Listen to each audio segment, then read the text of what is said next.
والصلاة والسلام على سيدنا محمد الصادق الوعد الأمين وعلى آله وأصحابه ومن اهتدى بهديه إلى يوم الدين.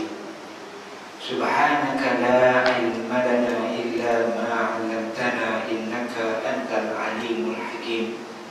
اللهم علمنا ما ينفعنا وانفعنا بما علمتنا وزدنا علما وعملا متقبلا يا أرحم الراحمين. رب اشرح لي صدري ويسر لي أمري واحلل عقدة من لساني يفقهوا قولي. اللهم اجعلنا ممن يستمعون القول فيتبعون أحسنه وأدخلنا برحمتك في عبادك الصالحين.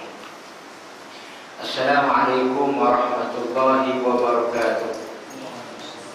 Alhamdulillah, biasa marilah sama-sama kita bersyukur kepada Allah Subhanahu wa taala. Karena Allah Subhanahu wa taala menganugerahkan kepada kita bermacam-macam nikmat. Alhamdulillah. Jadi bila kita hangat pun kita rasa tak sedap duduk, bila sejuk pun kita rasa tak sedap duduk. Hangat dia kata gaduh nak peluh, bila sejuk gaduh nak terkencing. Jadi macam-macam. Kalau kita redha semua daripada Allah Ta'ala, alhamdulillah.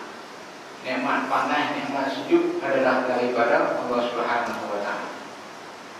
Malam ni kita sambung perbincangan kita dalam bab fiqh, di mana kita telah sampai ke muka surat 156 bagi kitab fiqh manhaji. Fiqh manhaji dalam mazhab Syafi'i, kita telah sampai pada tajuk rukun sembahyang. Walaupun kita dah sembahyang lama dah, kita dah beribadah kepada Allah Ta'ala lama dah, tapi piman-piman lupa juga hukum-hukum dalam bab ibadah yang asas kita buat hari-hari. Ada di beberapa buah masjid jadi masalah semua. Kadang-kadang bila imam tu dia terlupa, dia pergi bagi salam pada solat asar pada rakaat ketiga, makmum jadi jam lewat habis, dia cakap apa pasal? Padahal kalau imam lupa satu benda biasa, simple saja, apa tegur lah. Dia tunggu orang belakang imam tu, orang belakang imam tu bisu. Ujung sana boleh tegur, ujung sana boleh tegur, belakang boleh tegur. Bukan belakang imam saja, tak mana kita duduk kita boleh tegur imam. Demokrasi, tak mana boleh tegur. Bebas, kebebasan untuk menegur. Kemudian imam pula bila orang tegur, dia kena cepat-cepat counter balik. Aku ada buat apa? Apakah kemungkinan yang aku boleh ni? Ataupun imam 3-4 4 lah, pergi salam. Makmum tegur belakang, dia naik tambah satu rakaat. Tapi kalau makmum tak pandai tegur, lepas tu apa imam bagi salam, pakak bagi salam belakang. Lepas tu bising, macam apa? Kalau imam bagi salam, apa bangun sambung lah satu rakaat, selesai masalah. Bila kita imam, tadi tak cukup satu rakaat, imam pun bangun tambah lagi satu rakaat, selesai. Ini bising, sampai jadi masalah dalam hati. Itu yang pada kita buat hari-hari. Jadi kita rupa-rupanya kita kena ada rujukan kita. Selalu kita kena baca tentang bab ibadah kita agar kita tidak terlupa. Pasal ibadah ni lah nak bawa kita masuk ke dalam syurga. Kita sampai kepada rukun sembahyang. Rukun tu apa? Rukun ialah sebahagian daripada bahan asas bagi sesuatu benda. Seperti dinding merupakan salah satu bahagian asasi bagi bilik. Nak sebut bilik, mesti bayang ada dinding. Pergi sewa bilik untuk tidur malam, tengok dinding dalam, ada tiang saja. Apa? Mana bila sebut bilik, ada dinding, iaitu yang menutup, yang boleh kita tidur dalam bilik tadi. Kalau tak ada dinding, jadi bangsai, itu saja. Oleh itu, bahagian asas sembahyang ialah rukun-rukunnya seperti rukuk, sujud dan seumpamanya. Dan sembahyang tidak akan berlaku dan tidak akan sah kecuali semua bahagian asas sembahyang tadi telah disempurnakan dan dilakukan secara tertib, iaitu menurut urutan sebagaimana yang ditunjukkan oleh Rasulullah SAW, yang mana Nabi belajar sembahyang tadi ditunjukkan oleh Jibril alaihissalam kepada Nabi. Jadi Nabi ambil mana? Nabi diajar oleh malaikat Jibril. Malaikat Jibril ambil mana? Allah Ta'ala hantar. Jadi beza syarat dengan rukun. Jadi syarat ni ianya duduk di luar. Ianya duduk di luar daripada perkara tadi, tapi tanpa dia tak boleh buat perkara yang rukun tadi. Contohnya wuduk lah. Wuduk antara syarat untuk solat. Tak ada wuduk, tak ada bersuci, tak boleh sembahyang. Tapi dalam sembahyang dia ada dia punya isi-isinya, antaranya adalah rukuk dan sebagainya. Jadi kesimpulannya, sembahyang mempunyai 13 rukun. 13 rukun. Jadi kita ajak budak-budak sembahyang, dia pun tak boleh nak hafal 13, tapi budak-budak ni dia tahu. Mula-mula kena niat, tapi bertakbir, kemudian qiyam, kemudian baca Fatihah, dia pun tahu. Tapi tanya 13 tak boleh dengan bahasa. Tanya sebutkan rukun sembahyang 13, dia pun pening. Rukun sembahyang ada berapa? 13 ke 15 ke 18.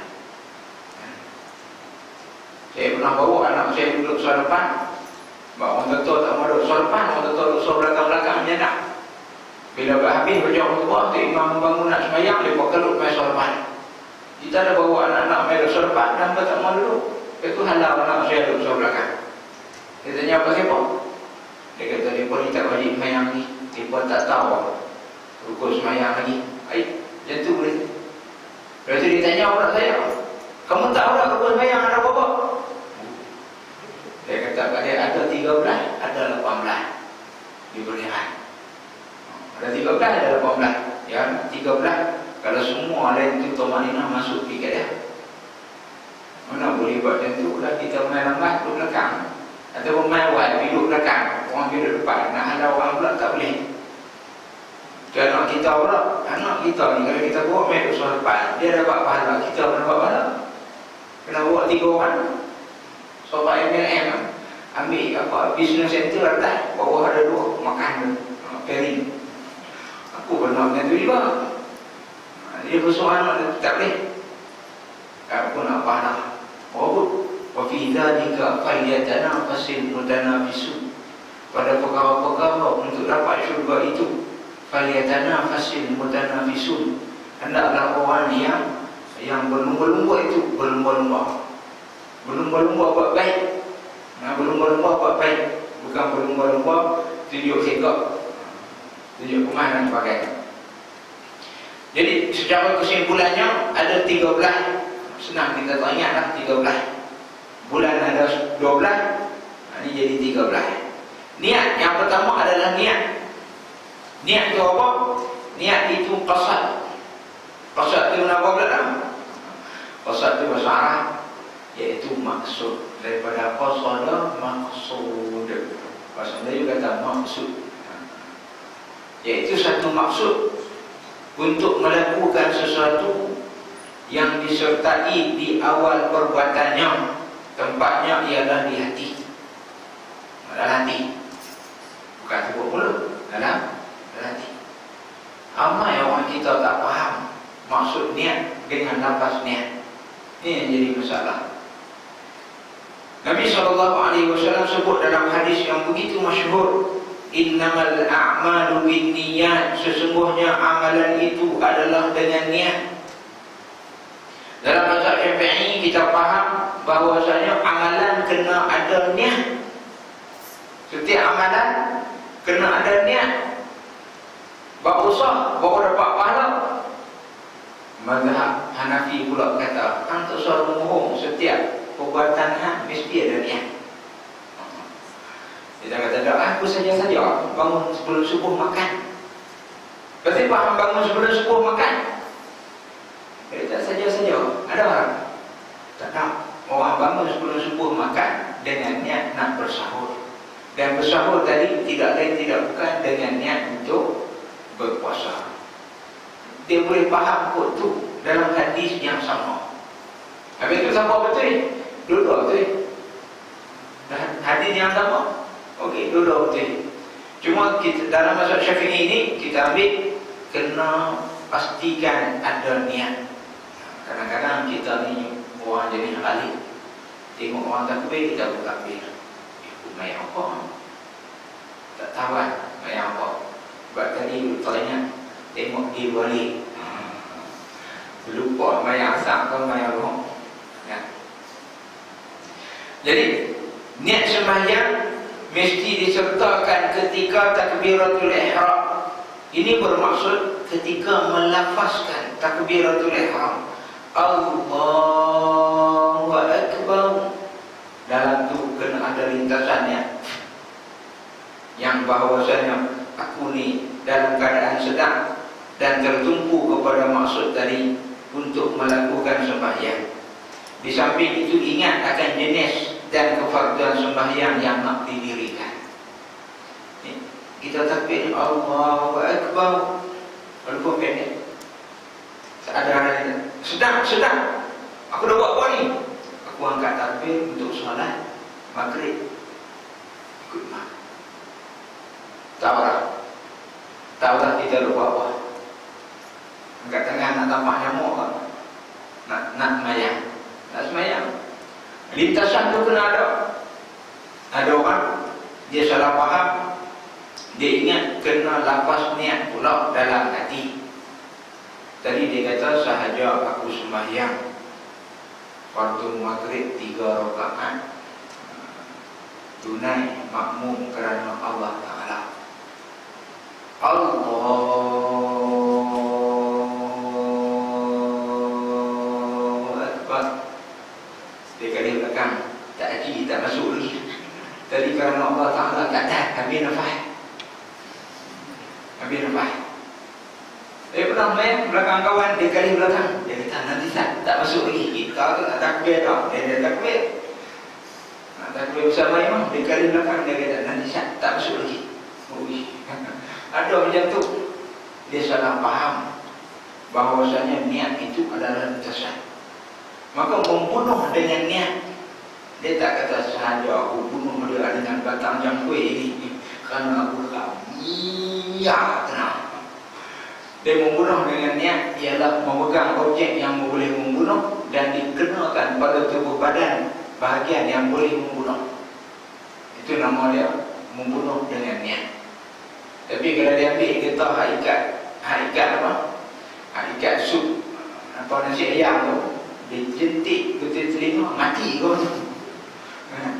Itu membunuh tanpa niat. Memang bukan dia niat nak bunuh, dia nak jentik saja. Tapi kalau hantam dengan batang jangkui tengah belakang, ataupun hantam dengan jangkui terus tengah belakang, dok saya tak niat bunuh, saya nak melawak lah. Itu bukan melawak. Itu membunuh dengan niat. Jadi dia ada bunuh hampir sengaja. Bunuh hampir sengaja. Dia ada bunuh dengan niat, bunuh hampir sengaja, bunuh yang tidak sengaja, tidak berniat. Hak bunuh hampir sengaja ni apa? Kita pergi ikat kawan, ataupun kita pegang kawan pituk dalam sungai. Kita ingat dia melawak, pokoknya dia tak pernah mati kawan. Mati. Maka dikira bunuh hampir sengaja. Dia punya diat dia lain.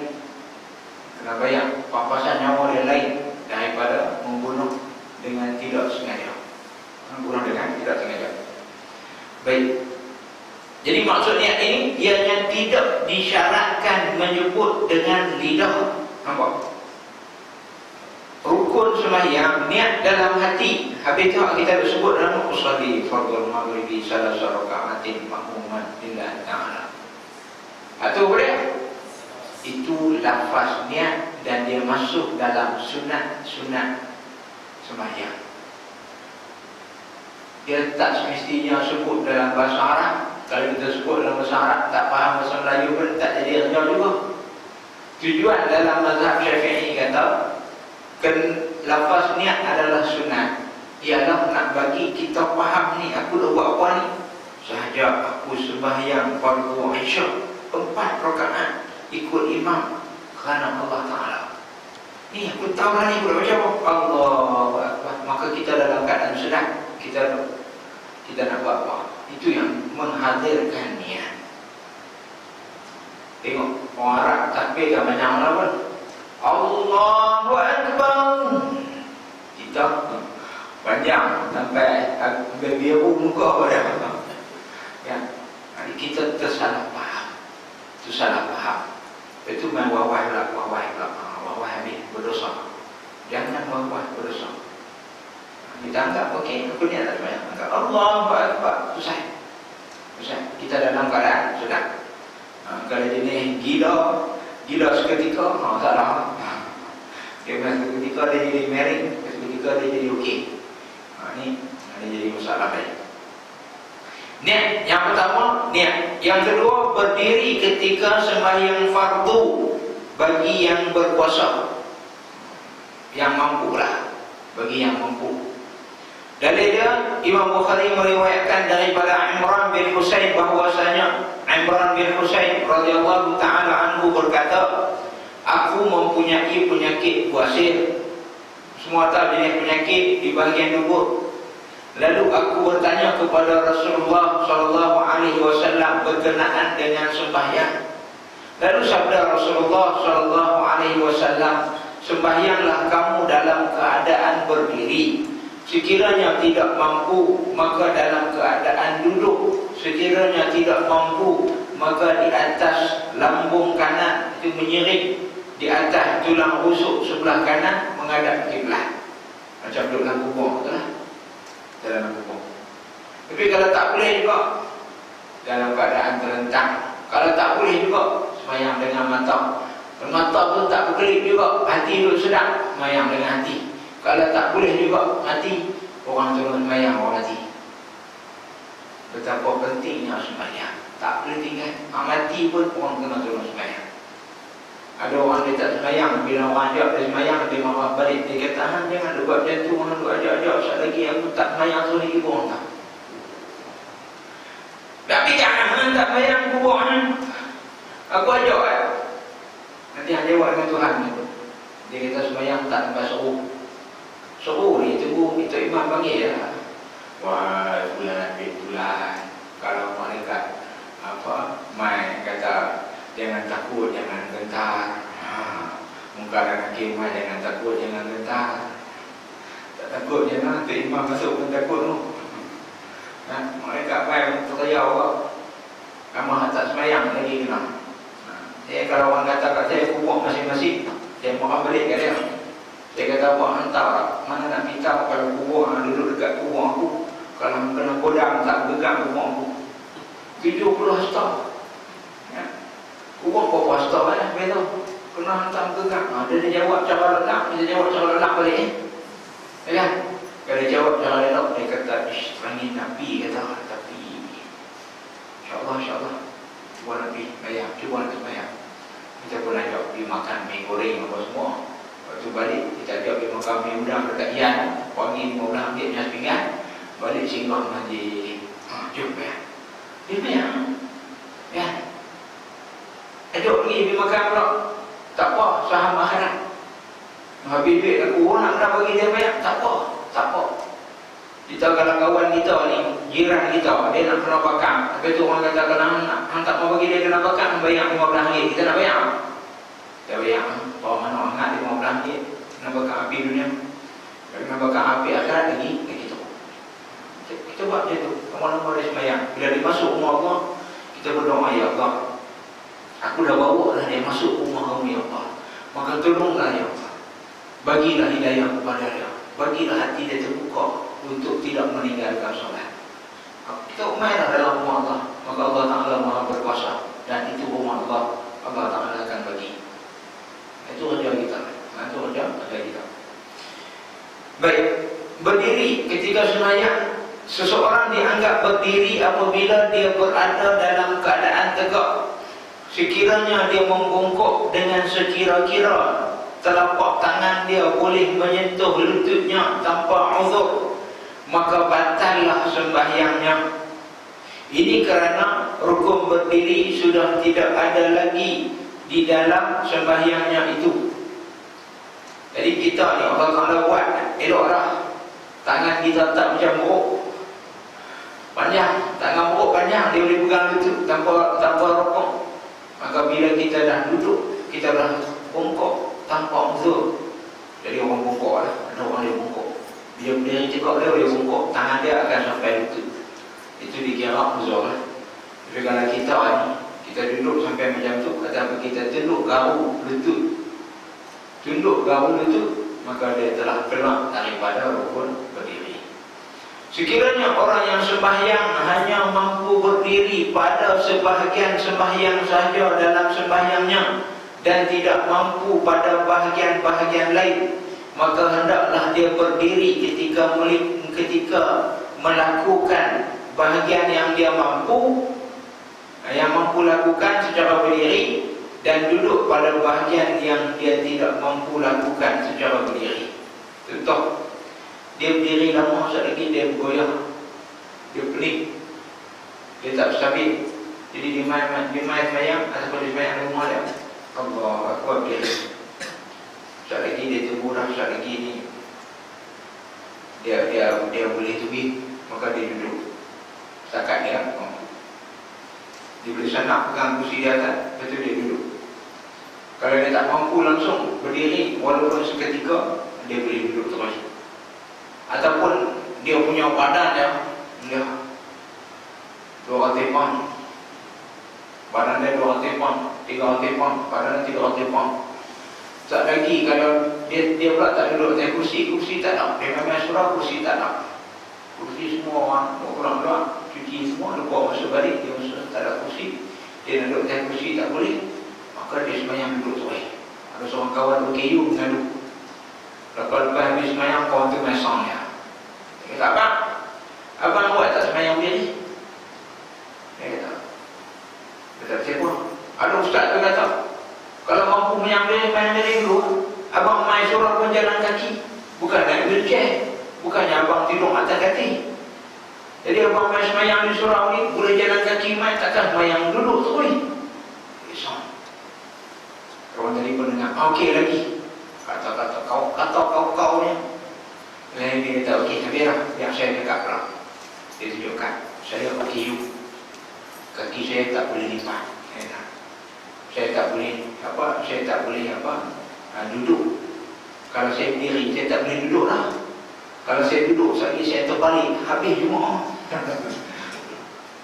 Mana ada besar. Jadi kursi pun tak nak hari ni, saya duduk terus lah. Bagaimana lah. Jadi saya nak tengok abang satu mulut abang jaga sikit, tengok, main tanya dulu, jangan main hantam terus. Tu saya beritahu tu, kita mengaji agama, mengaji ilmu ni, kita jangan merasa kita kemah. Merasa dengar ustaz tu kata, tengok orang silap di pangkah terus. Kan?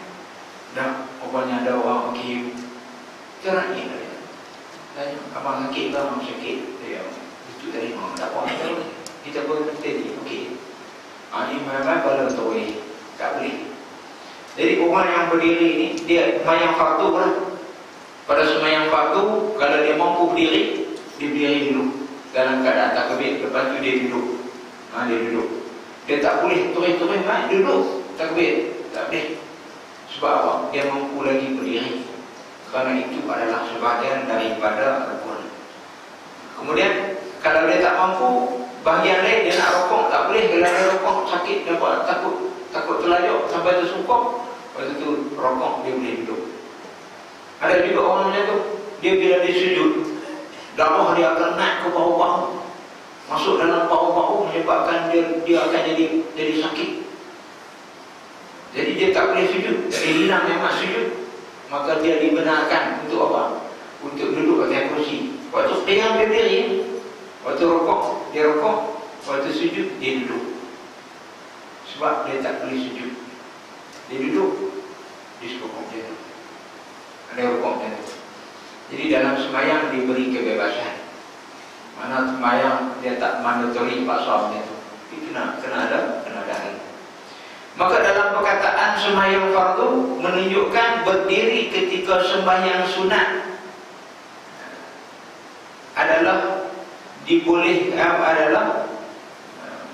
disunatkan secara mutlak. Jadi disunatkan berdiri ketika sembahyang sunat adalah secara mutlak.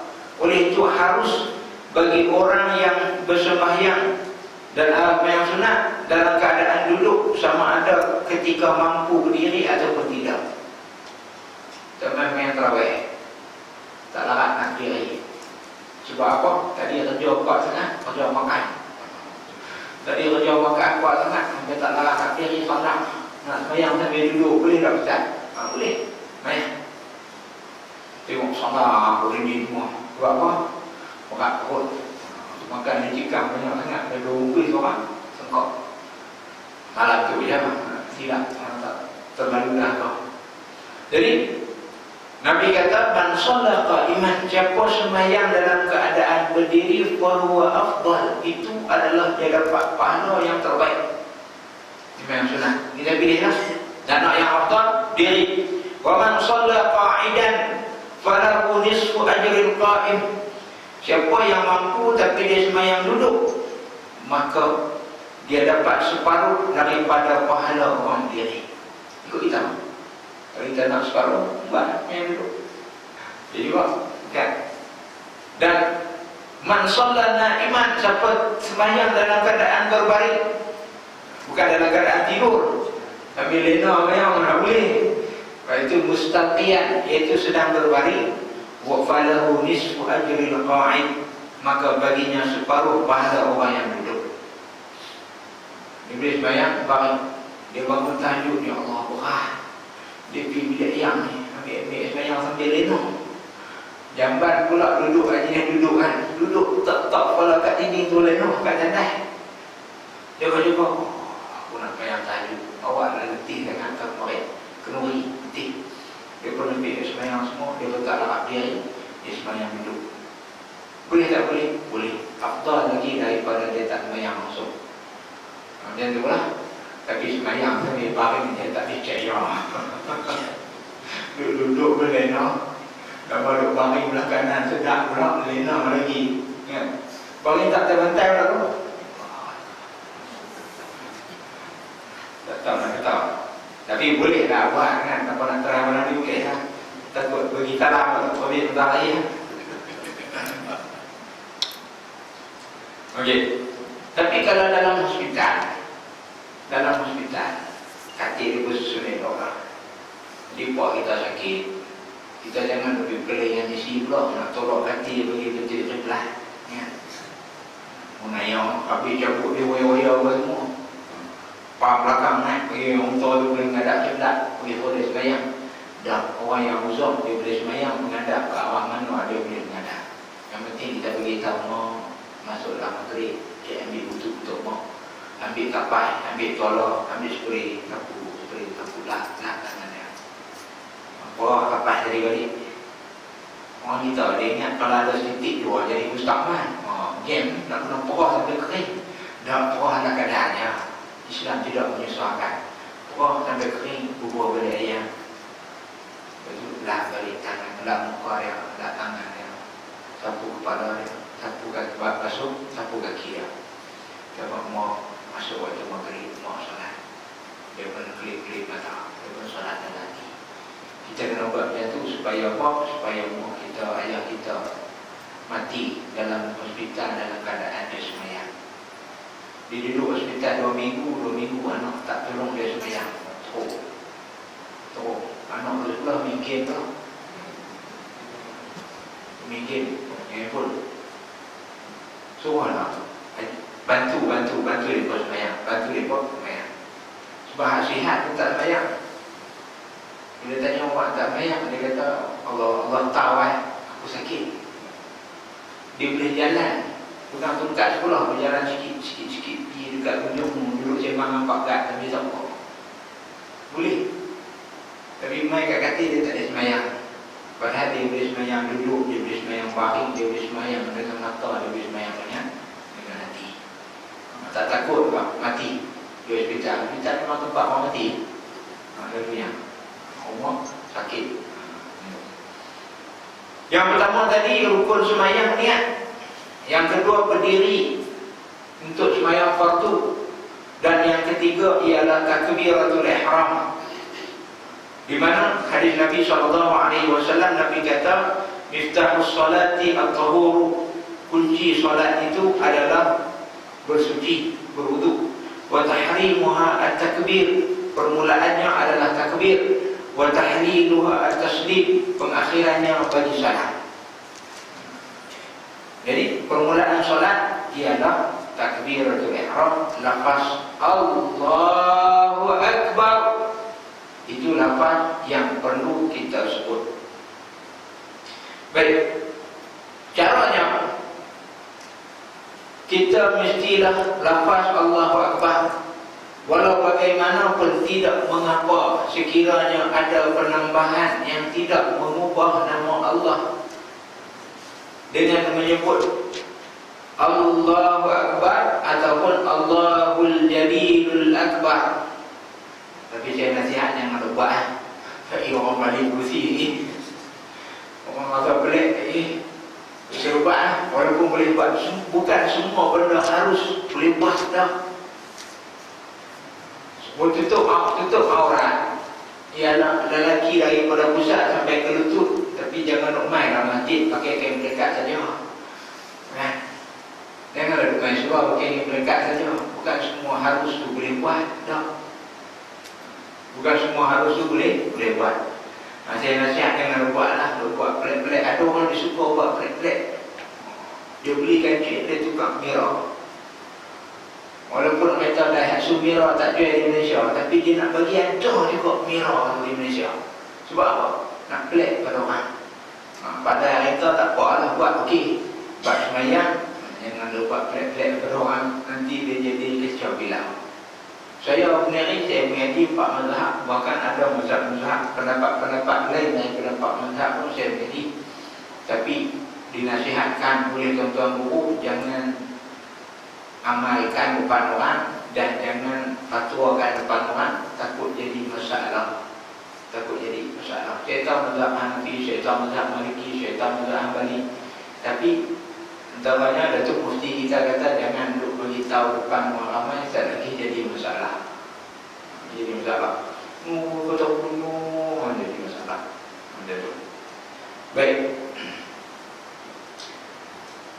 Boleh sebut Allahu Jalilul Akbar, tapi kalau tambah yang bukan sifat Allah, seperti guna kata ganti nama Allahu Huwal Akbar. Allah itu dialah yang besar. Dialah tadi bukan sifat Allah, tapi kata ganti nama. Boleh jadi kepada Allah, boleh jadi dia kepada kita manusia. Maka ketika itu lafaz tadi tidak sah. Allahur Rahmanul Akbar boleh, sah. Kalau main yang seorang nak buat di rumah, buatlah. Sebut 99 nama pun tak apa. Kalau sampai tahan nafas, nak apa kata sah. Sebut sampai 10 nama pun tak apa. Tapi dia ada Allah, dia ada Akbar. Dan di celah-celah dia ialah nama ataupun nama-nama Allah yang lain. Cuma kalau tambah lain, dalilnya ialah kemestian mengikut apa yang dilakukan oleh Nabi SAW, sentiasa bertakbir menggunakan lafaz-lafaz tersebut. Itu Allahu Akbar. Syarat-syarat takbiratul ihram. Dia ada syarat sahih. Yang pertama, ketika melafazkannya hendaklah berada dalam keadaan berdiri. Tidak sah takbir sekiranya melafazkan ketika hendak berdiri. Dia duduk, dia bangun, tak ada nak sampai atas lagi. Allahu Akbar. Tak boleh, dia kena berdiri. Tapi duduk jalan takbir langsung. Takbir langsung, langkah 2 langkah, main 4. Jarak main, tak boleh main. Jadi tak boleh, dia kena dalam keadaan berdiri. Kalau berdiri itu tak boleh. Melafazkannya ketika menghadap ke arah kiblat. Betul-betul menghadap kiblat. Kita masuk main, imam nak rukuk, kita langkah dalam keadaan belah sini sampai Allahu Akbar, itu kali. Tak boleh. Kita tidak menghadap kiblat. Dia dulu. Terlepas rakaat pertama buat dia dah menghadap. Esok mewah. Tentu kan? Baik. Ni dia pergi balik alasan. Dia kata anak ni mau apa? Dia jawab nak apa? Okey. Ada banyak alasan. Takut apa? Nanti mewah. Takbiratul ihram mestilah dengan bahasa Arab. Tetapi sekiranya seorang itu tidak mampu menyebut dalam bahasa Arab dan dia tidak mampu mempelajarinya pada waktu itu, maka bolehlah dia diterjemahkan ke dalam mana-mana bahasa yang dia kehendaki yang mempunyai maksud yang sama dengan takbiratul ihram. Orang baru masuk Islam, dia nak sembahyang, Allah Akbar tak disebut, dia pula siap. Dia pun boleh cakap siap. Kita kata dia orang siap. Dia pun orang siap. Boleh dia tak dapat lama. Sebab dia baru masuk Islam, dia tak tahu apa.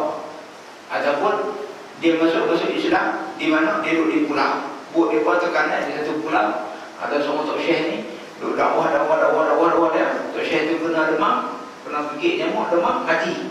Dia tak ada belajar. Dia sebut bahasa Siam saja sampai akhir hayat dia di pulau tadi. So, itu saja dia reti. Dia tak mampu belajar. Tapi kalau mampu belajar, dia tidur di rumah, dia tengok FB di rumah, dia tengok asal di rumah, dia tengok TV di rumah dan sebagainya, dia tak pergi belajar, maka dia besar. Walau bagaimanapun dia wajib belajar melafazkan takbiratul ihram menggunakan bahasa Arab. Apabila dia mampu berbuat demikian. Ini dia. Sampai bila kita nak baca kita tak faham dalam sembahyang kita. Saya selalu tekan, kita nak sembahyang ni, biar sembahyang kita berkualiti. Jangan malu dengan orang. Jangan malu dengan orang. Mula-mula akan dihisap oleh Allah Ta'ala ialah sembahyang. Kalau sembahyang tak lepas, hak lain tak, dia tak cek lah. Tengok-tengok SPM bahasa Melayu gagal. Hak lain tak diterima lah. Walaupun sejarah dapat A+, bahasa Melayu gagal. Tak lepas, kena ambil lain. Sembahyang pun macam tu.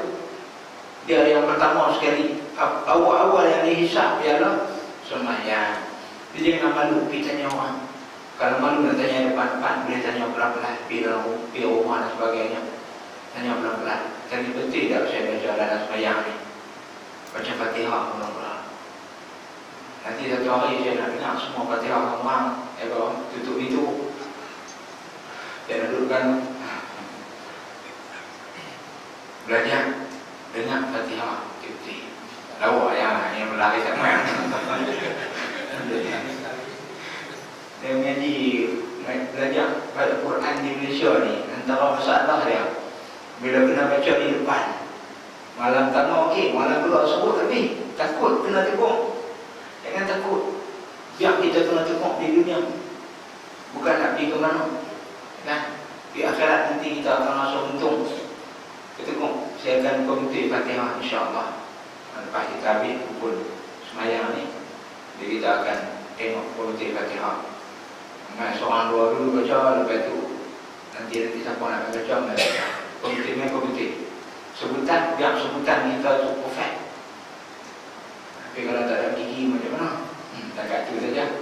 Lidah pendek macam mana? Tak kat tu saja. Allah Ta'ala bagi. Jadi kita cek tengok bacaan semayang kita, takbir kita, Fatihah kita, baca-baca dalam semayang lain, biar kita faham dan dapat pahala the best. Mungkin semayang sama dengan orang, tapi dia dapat lebih, kita dapat sikit. Mungkin. Yang keempat ialah hendaklah dia mendengar semua huruf yang dilafazkannya sekiranya pendengarannya itu dalam keadaan normal. Allahu Akbar. Dia sembahyang seorang-seorang, terus sembahyang jadi makmum, takat tu saja Allahu Akbar. Lima normal dia dengar.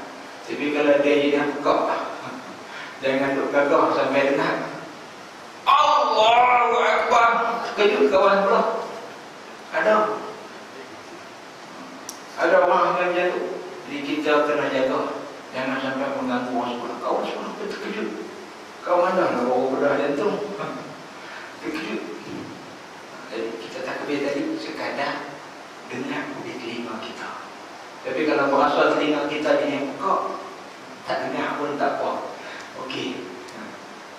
Kalau pergi dengar juga, pekak kawan sekolah pula. Dengar kuat sangat. Kita nak tahu lah. Kita nak tahu kita ni pilih mana. Orang sebut orang bunyi paan. Taklah. Hendaklah disertakan dengan niat ketika melafazkan takbiratul ihram sebagaimana yang disebut tadi. Bagaimana yang disebut tadi? Bahwasanya Allahu Akbar. Dan nanti jadi sedang, aku sedang takbir untuk waktu asar, untuk waktu maghrib, untuk waktu isyak, ikut imam ataupun tidak. Sedang itu merupakan niat kita. Bukan ulang lafaz niat tadi. Sahaja aku kena sangkut pula. Ya. Jadi dekat kerja pada malam ni kita sampai dekat membaca Al-Fatihah. Itu saya kata tadi nak cek Fatihah nanti insya-Allah. Tapi saya ajak dulu nak baca Fatihah macam mana. Apakah bacaan yang boleh membatalkan sembahyang, apakah bacaan yang okey kalau tak ada apa, walaupun baca tak apa nak kenal. Nanti kita tengok nanti macam mana keadaan dia. Cuma dalam rukun yang pertama, kedua dan ketiga ni ada soalan saya buka ataupun soalan lain yang berkaitan.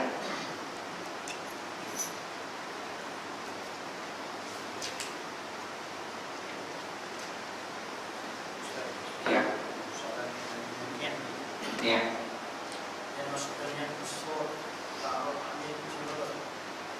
Itu lah tadi dia kata melakukan sembahyang di samping ingat akan jenis dan fardu sembahyang yang nak didirikan dalam solat boleh. Itu adalah qasad ta'yin. Boleh tak lagi? Ta'aruf. Itu benar tu lah. Dalam bahasa Melayu lah. Itu dalam kitab kita. Kalau kita mengaji dengan gaya sistem tradisional pondok kita di Malaysia, memang dia bawa main benda tu lah nak bagi orang faham. Tapi dalam gaya terjemahan moden, dia omong yang ni lah. Qasad tadi ialah kita bermaksud apa? Maksudnya nak sembahyang. Sembahyang tu jenis apa? Fardu ataupun tidak. Jenis dia ikut imam ke ataupun tidak. Jadi tak apa, benda-benda yang sama lah, penerangan yang berbeza dalam tu. Dan sudah 3 benda tadi lah. 3 benda. Terus sembahyang apa? Kemudian apa dia ikut imam ataupun tidak, fardu ataupun tidak. Fardu ataupun tunai. Kita kena sedang. Baik, soalan lain. Ada orang tanya, kalau dia ada 2 rumah. Rumah di Sungai Petani ada, rumah di Perak pun ada. Jadi bila dia habis hajar di Sungai Petani ni, dia balik rehat-rehat. Rumah dia dekat Lumut. Boleh mandi jumuk-jumuk pantai dan sebagainya. Jadi bila dia sampai rumah dia di sana, cuti 2 hari ya. Jumaat Sabtu. Di Jumaat, malam Jumaat dia balik pergi. Jumaat tu dia dikira sebagai musafir ataupun tidak. Sedangkan sana rumah dia. Maka ada fatwa daripada mufti di Jordan. Dia kata rumah sana dia duduk lama kata. Kalau dia duduk tak sampai tak melebihi 4 hari yang mana saya terangkan itu, maka dia kira musafir. Walaupun rumah tu rumah dia. Ada orang nak terang, dia kata ada tip air, ada almari baju sampai 8%. Dalam tip air ada makanan. Mana dia nak duduk lama tu. Kecuali dia ada pasang sini soal, pasang di Lumut soal. Itu dia kira rumah dia lah. Walaupun dia balik 2 hari, itu dia kira rumah dia. Tapi kalau rumah dia tak ada siapa lah, dia jangan balik. Dia balik sekali-sekala bila lapang. Itu dia kira dalam keadaan musafir.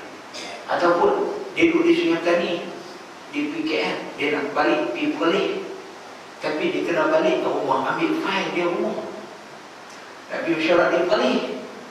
Ataupun pergi mesyuarat di mana? Di gurun lah. Gurun tak jauh mana lah kan yang tadi. Ataupun dia ustaz ikut dulu kita tak apa nak lepas. Tak sampai dia umur 70 something lah. Ada bahagian awal-awalnya Sehingga ambil fine belum dah. Tapi dia tak ambil. Dia punya masa ataupun kira perjalanan musafir dia. Jadi ada ulama bagi tahu kata dia niat bukan untuk bermukim ataupun bermustaqim ketika mana dia balik tadi, dia nak singgah saja. Dia nak singgah saja. Maka dikira sebagai dia masih lagi musafir. Di sini sah saja nak ambil barang. Tapi boleh kemudian kita nak pergi mesyuarat di kulit sampai di sini tadi sah saja. Kita masuk rumah bagi duit kat rumah dia nak belajar apa? Orang nak pergi kursus di kulit pula. Banyak kursusnya kan? Banyak kursus banyak. Jadi Nabi pula dia kalau dalam keadaan musafir lagi, kalau dia niat nak singgah sebentar saja. Tapi kalau dia niat sampai rumah lah kau baju mandi apa semua. Uish, ada kursus lagi pula dia boleh. Jadi dia cara lain adalah bergantung kepada niat dia tadi. Allah Ta'ala. Alhamdulillah, kalau tak ada soalan lagi, kita akan tangguh dulu. Nanti kita sambung pula dalam tajuk-tajuk iaitu rukun-rukun solat. Mudah-mudahan solat kita sempurna, berkualiti, dapat ganjaran yang terbaik mungkin daripada Allah Subhanahu Wa Taala. Yang kuman itu kelemahan yang saya sebenarnya terkasar bahasa atau salah fakta, kata bahasa-bahasa untuk maaf saya kita. Wabillahi taufiq wal hidayah. Wassalamualaikum warahmatullahi wabarakatuh.